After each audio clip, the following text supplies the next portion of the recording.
যে এত গভীরে ছোট্ট মানে এটা তো 8 ইঞ্চি এখন হয়ে গিয়েছে 6 ইঞ্চি, তো এরকম 8 থেকে 6 ইঞ্চির একটা সুড়ঙ্গতে অনেক নিচে কতটুকু অক্সিজেন থাকে এটা আপনারা বুঝতে পারছেন। যদিও আমরা মানে ইজেক্টরের মাধ্যমে আমরা মানে ভেন্টিলেশন দিয়ে দিয়ে আমরা অক্সিজেন পৌঁছানোর ব্যবস্থা করেছি, বাট এটা কতটুকুই বা হতে পারে এটা একটা ইস্যু।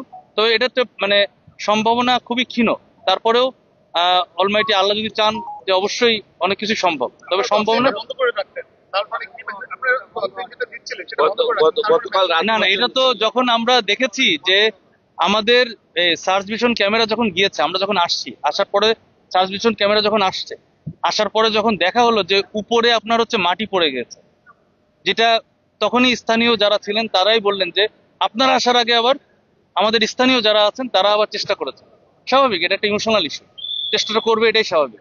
কিন্তু আমরা যখন সার্চ ভিশন ক্যামেরা দিয়ে দেখলাম তখন কিন্তু মাটি পেয়েছি, মাটি এবং খড়কুটো, এটা সারা বাংলাদেশ দেখেছে। সুতরাং এখন আশাটা কতটুকু এটা আপনিও বুঝতে পারছেন, আমি বুঝতে পারছি। তবে আমরা আমরা সর্বোচ্চ চেষ্টা করব, আমরা ভিকটিম উদ্ধারের জন্য চেষ্টা করব। এটা অ্যালাইভ হোক আর ডেড হোক এটা আমাদের ইস্যু না। আমাদের ইস্যু হচ্ছে পাইপটা আনুমানিক 90 ফিট গভীর।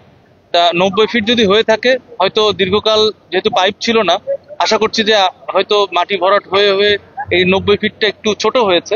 তবে এতটাও ছোট না যে 40 ফিটেও আমরা পাচ্ছি না, তার মানে ভিতরে আরো যেতে হবে। যেটা বুঝতে পারছি যে আমরা টার্গেট করেছি 10 ফিট করে যাব, এবং যাওয়ার জন্য যেই অ্যাসোসিয়েট যে কাজগুলো যেই আমাদের এক্সকাভেটর 3টা আছে, 3টা যাতে স্থানে মানে অবস্থান নিয়ে কাজ করতে পারে সেই পদ্ধতিটাই করলাম আমরা, এবং আমরা সম্পূর্ণ আমাদের সবার সেফটি ঠিক রেখে কাজটা করছি।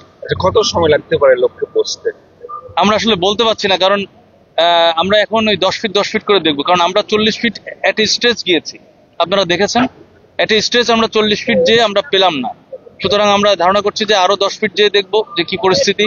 তারপরে হয়তো আমরা একটু ম্যানুয়ালিও আমরা ট্রাই করব, যাতে মাটি চারিপাশ থেকে ধসে না পড়ে। এটার জন্য একটু দেরি হচ্ছে।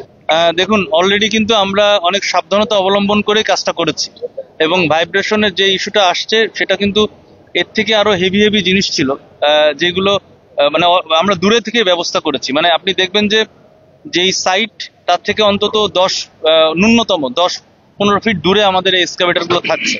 তবে এটা মানে এটার অবশ্যই সম্ভাবনা হতে পারে যে যেহেতু ওখানে পাইপই নেই, মানে ওই গর্ত যেটা ছিল সেখান থেকে কিন্তু পাইপটা উঠে গিয়েছে। সুতরাং এরকম ঘটনা ভাইব্রেশন ছাড়াও হতে পারে, যে একটা মাটির হালকা চাপ পেলেও সেটা এটা কাভার হয়ে যেতে পারে ওই গর্তটা। আর আমরা তো বললামই যে আমরা এসেই দেখেছি যে যেই ভিকটিমের উপরেই অন্তত প্রচুর পরিমাণে মাটি পড়েছে, যে মাটিতে এটা আসলে চাপ পড়ে গেছে। এখন আমরা চেষ্টা করতে থাকবো, যদি মানে আমরা একের পর এক দেখি, 10 ফিট আগে যাই দেখবো, তারপরে আবার 10 ফিট দেখবো, চেষ্টা করতে করতে যদি আমরা মানে আমরা সর্বোচ্চ চেষ্টা করি। তারপরেও যদি ফার্দার পরবর্তী অপারেশন নির্ভর করবে, আমরা স্থানীয় প্রশাসন এবং গণ্যমান্য ব্যক্তি আপনাদের সাথে সবার সাথে বসে আমরা আমাদের বড় বড় রিস্কিউদের সাথে একসাথে আলোচনা করে ফার্দার অপারেশন তখন প্ল্যান করব। তবে আমরা এখনই হাল ছাড়ছি না, আমরা চেষ্টা করব ভিকটিম উদ্ধার করার জন্য সর্বোচ্চ।